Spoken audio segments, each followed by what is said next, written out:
Nous sommes au cœur de l'exposition Désirs d'art, consacrée à la donation d'Eva et Yves Dévelon, donc au musée des Confluences à Lyon.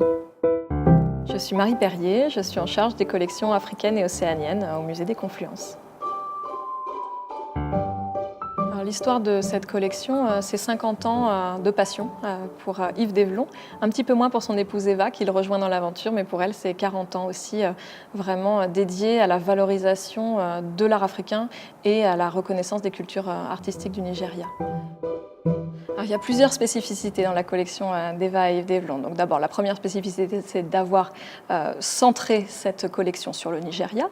La deuxième, c'est d'avoir été à la fois des amateurs d'art, mais aussi des galeristes, et d'avoir eu entre leurs mains énormément d'objets dans lesquels ils ont pu, à partir desquels ils ont pu faire une sélection. Et puis, peut-être par rapport à d'autres amateurs d'art, c'est l'importance accordée à la documentation. La collection est née à travers la recherche d'Yves Dévelon. En fait, l'exposition s'appelle Désirs d'art parce que Yves Dévelon était à la recherche d'une dimension artistique dans sa vie.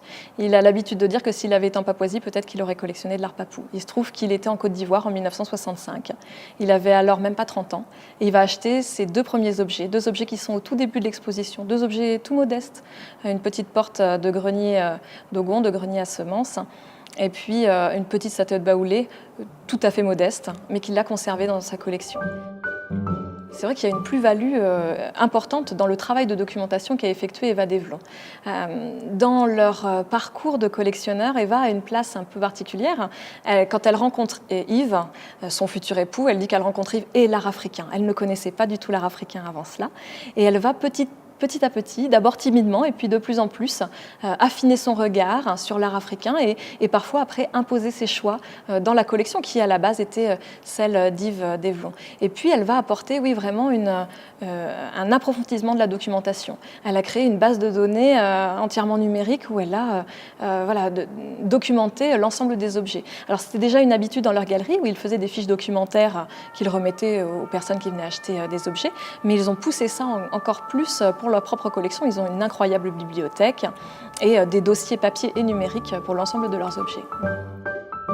Une autre spécificité de la collection d'Eva et Yves Dévelon, c'est peut-être d'avoir fait vraiment confiance à leur œil, d'avoir su s'écouter pour déterminer la qualité plastique des pièces, d'avoir refusé toujours la notion de pédigré, qui pour eux dictait les choix, donnait des grands canons et qu'ils voulaient s'en affranchir.